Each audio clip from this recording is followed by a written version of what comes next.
program omutindo tuzze tukulaga fashion shows nyingi omubeera ne fashion runways naye wandisanye okumanya bano abantu betukulaga nga batambula ku runways ez'enjawulo nga bayolesa engoye bisaanizo ki bye balina obeera nga balina okusobola obeera nga batuuka ku ezo runway ez'akabi eziri international azemu balaba nga baliko olunaku olwaleero ngenda kuba negattibwako Joram Muzira nga y'omu ku abo abakulu be tulina mu Uganda industry abakyasinza obeera nga ate abataddeyo talent nyingi nnyo mu modeling ezituuse ku international level agenda kuba tunyonyola gwe ali eyagala ofuuka model by'olina obeera nga ate okola ne management entuufu byeyandisanye obeera nga ate ekola omulungi ali ku BBS Terefayina nkwaniriza mu program omutindo. My very beautiful name is Queen Faima.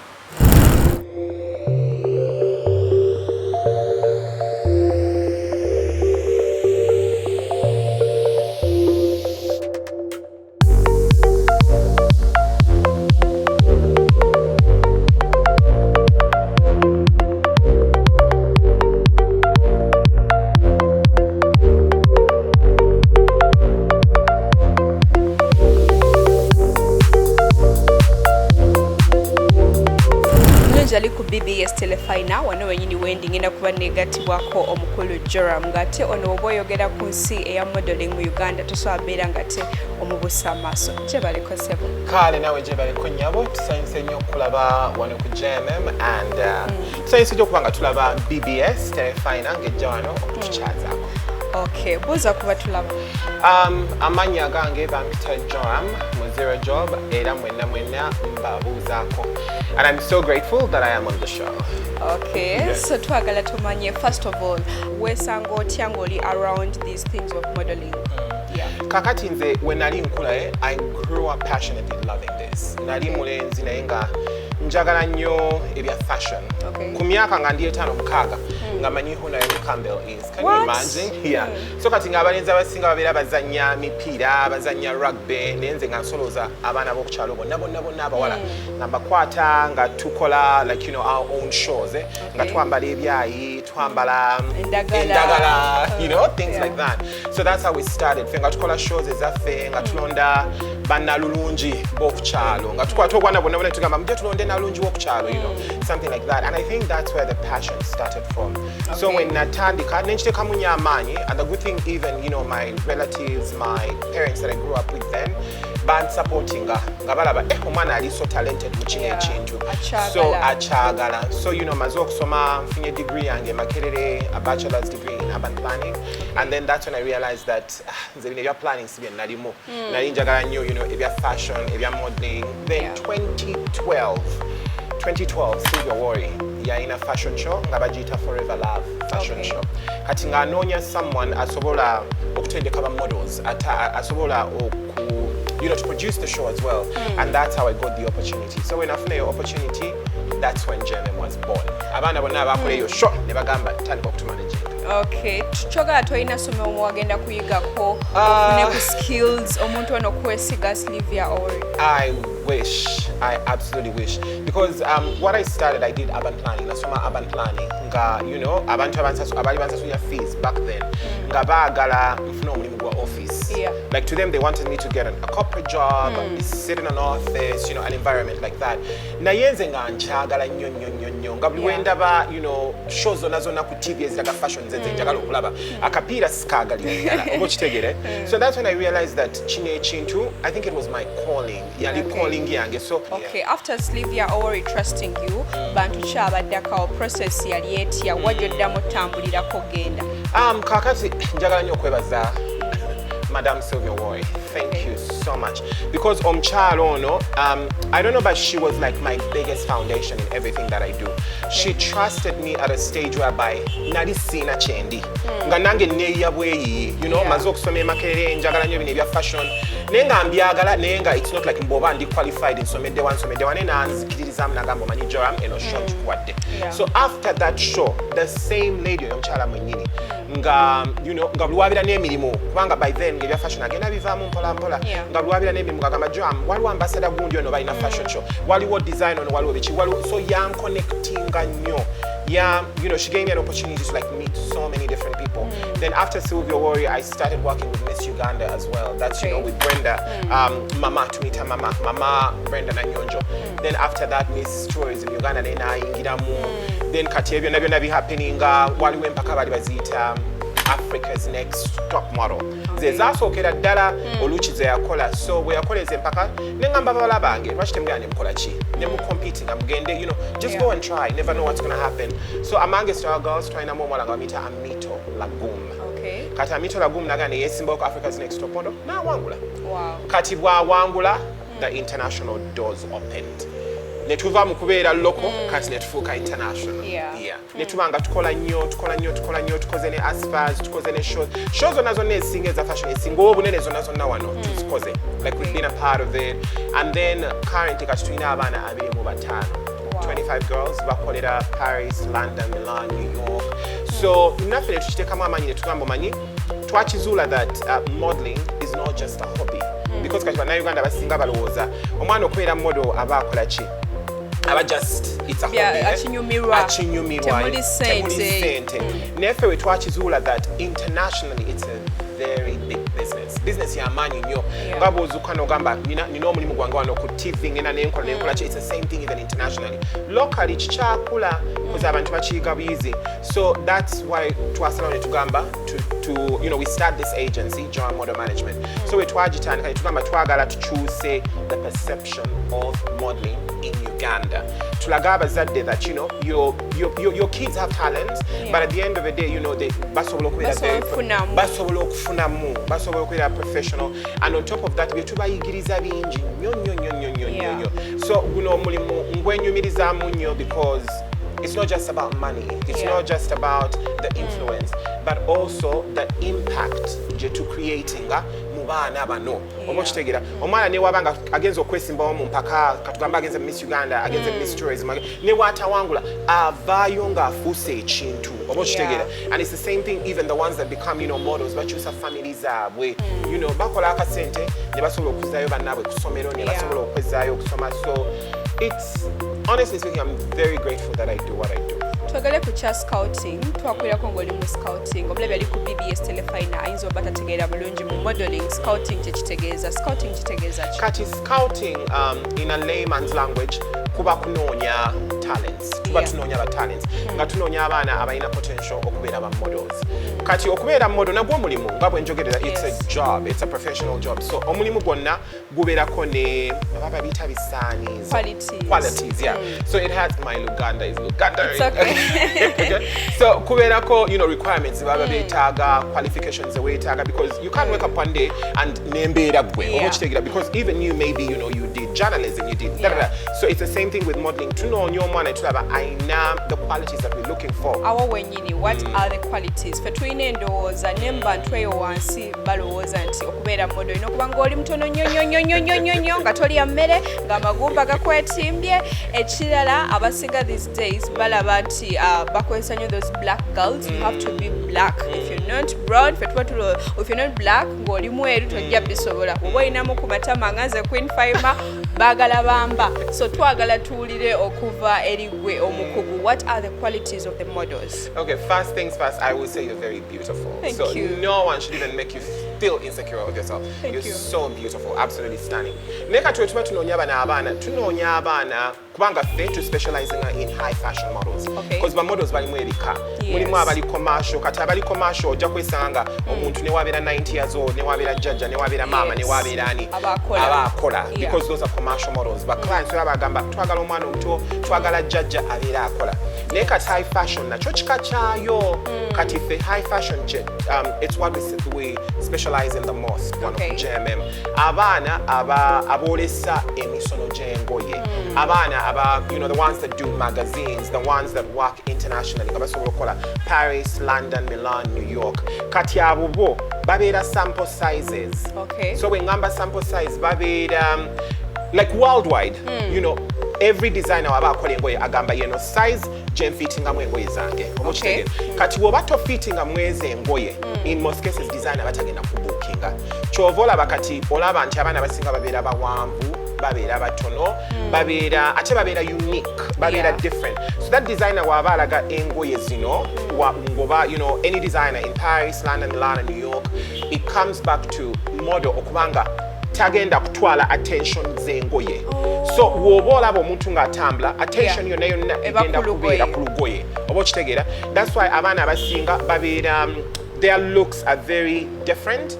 Ojja kutambula ku street omwana oleme mulaba ng'ayina jo ziri different, amaaso ge gali different, amatu ge gali different. So all that makes them unique. The more unique you are, the more different you are. And in most cases, ensi yange jenvamu, they don't appreciate them. I'm sorry to say this. They don't appreciate them because the type of model we tunonya when in Uganda babira bamuvuma bagamba banange omwana ngamuduga buyo tekalya mmere simanyi kalwadde simanyi nate ne wesanga nti omwana naturally abasinga baba babazaala we batyo oba okitegeera. For example ogende northern Uganda n'ogenda mu east abaana basinga batono so naturally baba babazaala we batyo. So instead of like body shaming them tusalawo ne tugamba mukama yakuwa you know physically, you know, mukama yachikuwa because some of these things it's you must have it. That's why tunonya omwana nga naturally achina sibino ndi ate simanyi ndi munene nnyo ate kanekoze ate kankoleki ate tunonya omwana nga naturally achina nga newo omuntu omanya that 10 years from now ajja kusigala akola. Okay, togere ku cha height kuba nakyo kikulu height eyina bbeera etya. So in most cases height gye tutera okunonya tunonya omuwala nga ali 5 feet 9 inches tall. Most centimeters are like 175 centimeters.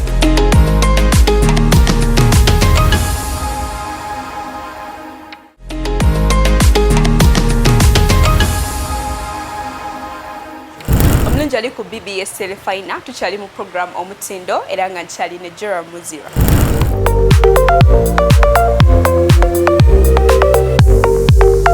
Transition yeno ojijjawo eyogamba nga waliwo watandikira ng'okoze ku fashion show ogeddeko ku bya scouting diwo osalawo n'ogamba nti kankole ekintu ekyange GMM etandika ddi? So GMM yatandika I would say yatandika 2012 when I was done with Sylvia Warrior's fashion show. Abawala bonna twalina abawala I think that show we had over 65 models. Wow. It had 65 models. It had like 50 girls and then 12 boys. So ababana betwakola naye yo sha abasinga mune abana bali balooza sibeera wano oba okitegeera bali baza sibeera oba batisa accent nga balabona omusajja weeri munnange nga nkulidde wano naye nga abaana abasinga bonna koza abasinga bali tebandabangako oba okitegeera. This was my first omanyi nga mukama wanagamba that nkutadde ku ddaala eri awaggulu kati abantu bonna nga beebuuza naye ono nga tetumulabangako naye nze kye nali nkolanga before getting to that platform natekamu amaanyi nga nesomesa nga nkola research nga I'm trying to find out so much about the business. So when the opportunity came, I was very ready. So to anyone that is watching out there, tolinda opportunity kujja tekamu amaanyi so that wejjira you know oli ready. So me when the opportunity came, you know, it happened. That's why even after the show abaana basinga bonna bonna ne bagamba Joram lwaki totandika agency lwaki totandika to managing and nenze nga nebyo kumanaginga ba talent sibimanyi because okumanaginga nako it's a whole job. It's a full-time job. So nga simanyi nze nga mmanyi omwala alina kufaanana bwati alina kutambula bwati you know they must have you know certain qualities things like that. So management nga sigirinako any idea at all. That's why era bw'otunulira logo yaffe yasooka oh my goodness, we were babies. We didn't yali colored, erimu yellow, erimu green, because we twatula wansi abana ne bagamba jitume Joram model management. Negamba jitume Joram nga tujja n'amanya nno you know, but I'm so grateful because among all these girls yo mwala omwe awangla Africa's Next Top Model Amito Lagum yakiteka mu nyama nyina gamba Joram olina potential tutandike okola ki okubanga tumanaging abaana nga tukola ki. And for some reason that's how it started. So 2012 ne tutandika nenga man byakwegetaageta like bakuyita n'okola eryo era ngeze ennaku banenga batusasula bubi they used to pay us so badly but you know when you're just starting nebyo kusasula sibyo nze honestly speaking sentences endiko kati wawangula n'agenda New York nenjigira ddala natandika okunsomesa so I would say GMM born in 2012 but legally to say business etandise 2014. Awo wenyine yatwandyagadde okumanya koze oyogedde koyo gwa travelinga naye Amito ki ekimakinga international model bw'olaba omuwala ng'ayingidde biki features ki zosobola olaba n'ogamba nti nono wagendagenda international ki ky'otunuulira? Because right now fashion it has, I would say, the models at the moment, the high fashion models. So of course, omwana bwayingira, the first thing that we're looking at are those high fashion model qualities. Is she tall enough? Is she skinny? Is she a sample size? Like, cause to know your sample size, meaning that hip size here 80, 34, 35. Waist 80, 23, 24. Then bust here 80, 30, 31. Okay. As simple as that. Then kateshan ko kutunulira, you know, features ze amaso ge galigatya, you know, jaw lines ziri zitya. Ali, you know, that unique beauty, skinny area. Nga nawo mwana womteka mbane olabira ddala nti wanjawulo. So to looking up for abafaransa bachita da je ne sais quoi, that's something unique, that X factor. Bajita that X factor of like olabo omwana nawe nogamba anyono. Yeah, that's what we look for. So far, what are some of the international placements that you have done? Nga nawe ojiroza ko nogamba najikola. That was Joram. Mukama abadde mulungi. Like I would say God has been totally amazing in our lives. Yeah. Because like I said, we have 25 girls. Abala abiri mu batano. New York, Paris, London, Milan. So you can imagine those are 25 placements. Wow. 25. That's major, absolutely major. Nenga atenze, I keep telling myself, you know, together with my team, Gamba Gamba, wetuweza abana 10 nga tu retire. Abalala baddewa. Anti kati abana jja, bano abaliko be bajja okukakasa nga be bakola ki, be babalabirira, be babamanaging.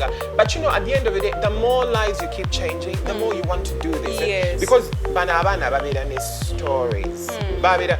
Some of them have great stories, some of them have very sad stories, some of them have, because oluso ozuula omwana nenga family gyavaamu si be baliko, ozuula omwana nenga family gyavaamu tebeesobola, ozuula omwana nenga talina bazadde, ozuula omwana teyasoma, ozuula omwana naye n'omukwata n'omutendeka, you know, the process that we call development, and you train them, you groom them to become, you know, global citizens and, you know, world-class citizens. So the placements have been absolutely amazing, insanely amazing. So New York, Paris, London, Milan, Spain, Germany, those are our markets. Okay, anyway, asinga okwewunyisa gyotasobola kwerabira. Or your first one, nogamba, really nze Joram nsobola obanga nza managing oyo omwana n'atuuka mu Paris. So, okay, so I would say besides Amito, waliwo omulala bamuyita Aliette. Okay. Aliette Sarah. So Aliette ono omwana yajja nga tukola Asfas. Okay. Asfas, Abrams and Silent Fashion Awards. So that was 2015. Tibwe yajja yali ayambadde school uniform. Okay. Nga kalina emyaka 15. So nga tulabye abaala bonna, we've seen all these girls. Kati akawala we kayingira, because I remember on the panel nga ffenna kwetuli, abantu bonna ne bagamba, no, we can't take that girl. Muto. Kati ne bagamba yuponzo n'omwana mwagala. Nenkabuuza olina emyaka emeka ne kagamba, she was like, I have 15 years old, but I'm turning 16.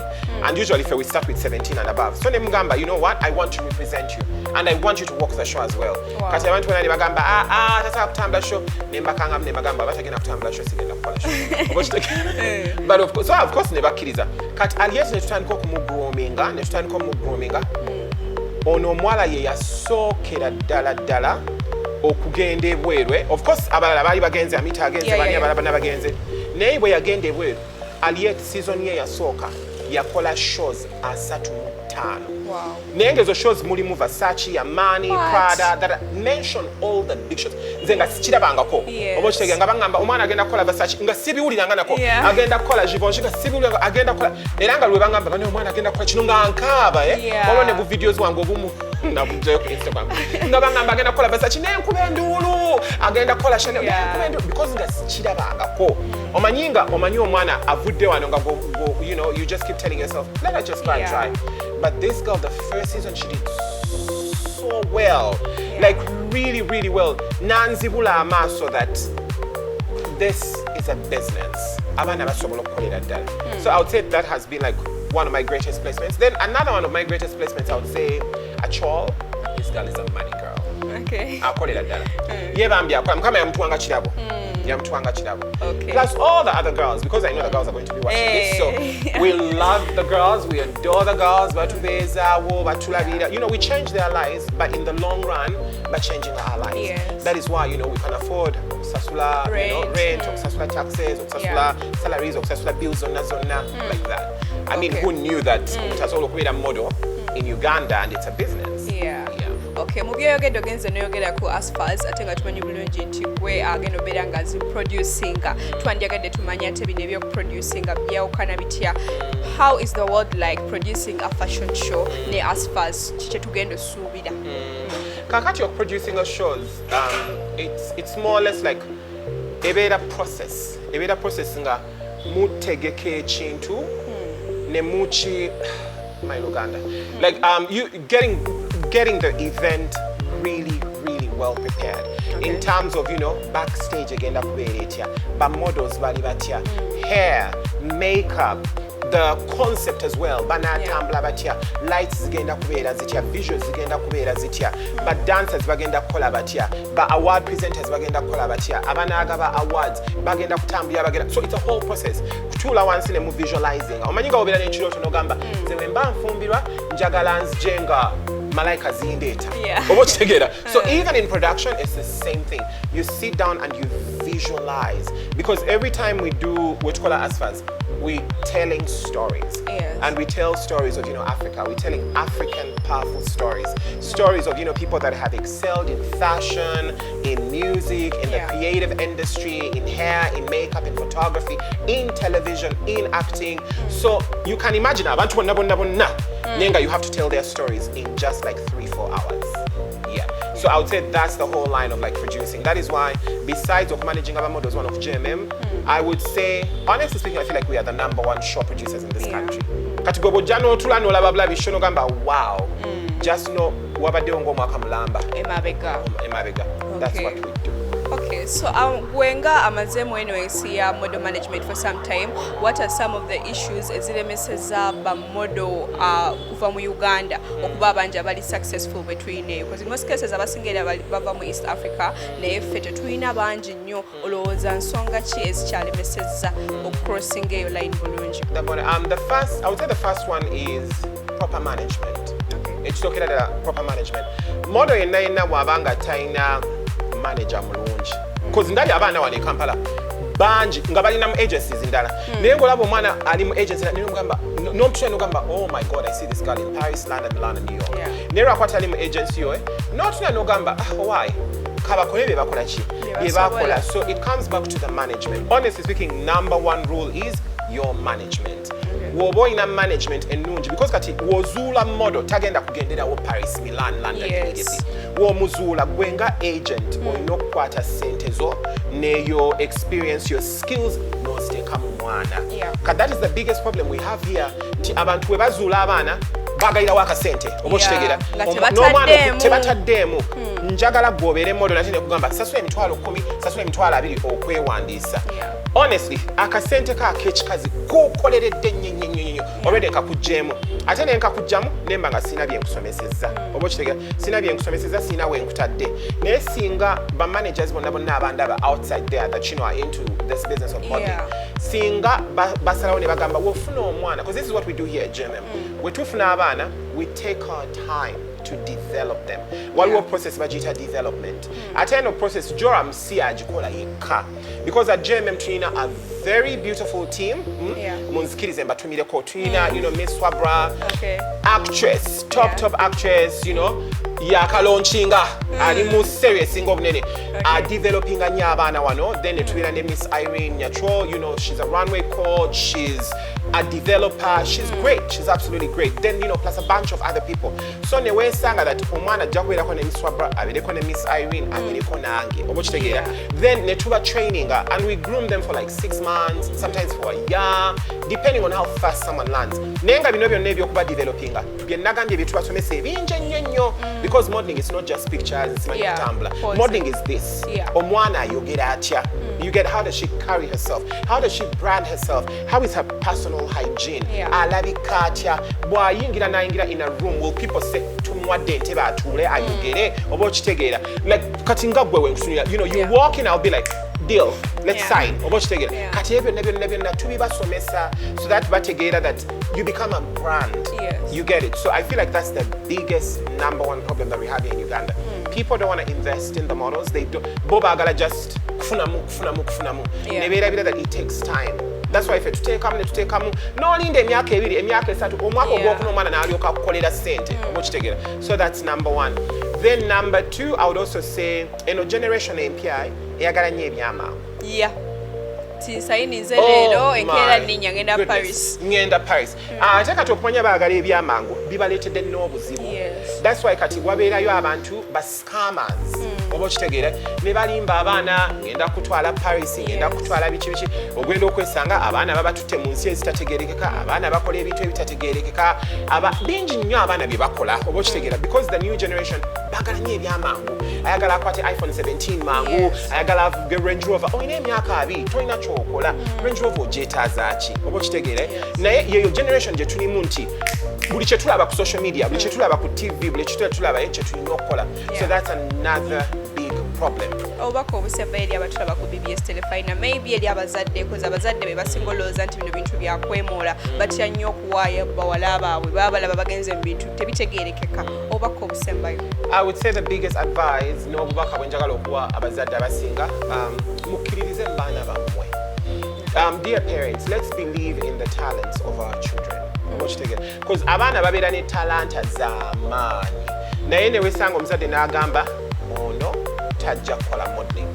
Nga already mindset jaina that to be a fashion model you're a prostitute, to be a fashion model tewasoma, to be a fashion model emirimu gyagaana. Naye ate ne weerabira that omwana gw'ogaana okubeera fashion model ng'alina qualities zonna. That's the same person who's going to change your life. That's the same person again of choose what generation you're one. So to the parents out there, let's believe, let's support our children, let's guide them, and let's also stop projecting our insecurities on them. Kubanga mulimu abazadde abasinga nga simply because ye kyagaana kati nga probably yakigezaako nekigaana kati ng'alabira ddala omwana we naye kyagezaako okukola namugamba tekijja kukola nze we neesimbawo mu mpaka za bwannalulungi tebannonda saawangula kati gwe togezaako naye ate gwagamba taawangule ayinza n'okuba nga ye miss world oba okitegeera. So tukkiririze nnyo mu baana tubasupportinge. Then another thing is tubeere very careful omuzadde yenna ne support jo omwana wo also guide them. Please guide them because we are in a generation whereby kids are 12, 13, 14, they already have smartphones. Generation ya, social media, generation eno gye tulimu. So abazadde baleme kulekulira ate baana baabwe nnyo. So omuntu yenna ali ayinza obbakuwulidde n'agamba ono gaaya ebintu abitegerera ddala nandyagadde nange okufuuka modo. What does it take? Bisaanizo ki omuntu byalina okujja nabyo wano anewa wagenda obeera ng'akusanga? Kakati to everyone out there who wants to be a model, nga bwe nayogedde JMM tunoonya abaana bali high fashion, naye n'abali commercial nabo tubanoonya. That's why tubeera ne open calls. Open calls zitegeeza osobola okujja n'otambula mu office yaffe ne tukulaba. Every Wednesday, every Friday okuva saa 8 paka saa 10. Oluggi luba luggule nga yenna ayagala okubeera modo nga yeewulira nsobola okubeera modo. Everyone we welcome them, any age group we welcome them. Ne bajja ne tubalaba, then we can say yes and then we say no. But bino byonna mbwe simanyi kutambula, simanyi kwogera, netya, simanyi nze bangamba siri mulungi. Wekkiririzeemu because at the end of it byonna tubisomesa. It's just us looking at you and we see you have the attributes, the physical attributes, ebisigadde byonna we will do. Ate then n'ekirala tetucharginga wadde n'ekinusu n'eki. So yenna alaba out there, we never charge for anything. Ne bano bonna betutwala Paris, London, Milan, byonna ffe ababikola. We will do all that, but at the end of the day, you who's watching, just believe in yourself. Wekkiririzeemu. Just, wake up, you want to do something, go for it. Absolutely go for it. Okay, abasangawa. Atusanga wano ku Tirupati Mazima Mall. Tirupati Mazima Mall. Kiri kumpi ne American Embassy. Tirupati Mazima Mall. Tuli ku 3rd floor, office yaffe eri 253. Tirupati Mazima Mall, 3rd floor, office eri 253. Emitimbagano amannya ge mukozesa? Batuyita JMM, that's Joram Model Management. All right. Yes. Mulabe bulungi yatambudde nange okuviira ddala eri yonna gye twatandikidde. Omukulu Joram mumulabye kansule nti ate mufunyeemu ekyokuyiga abazadde n'abaana. Ebadde program omutindo tusinkane olwokutaano olulala ssaawa 2 ez'ekiro nange Queen Faima. you.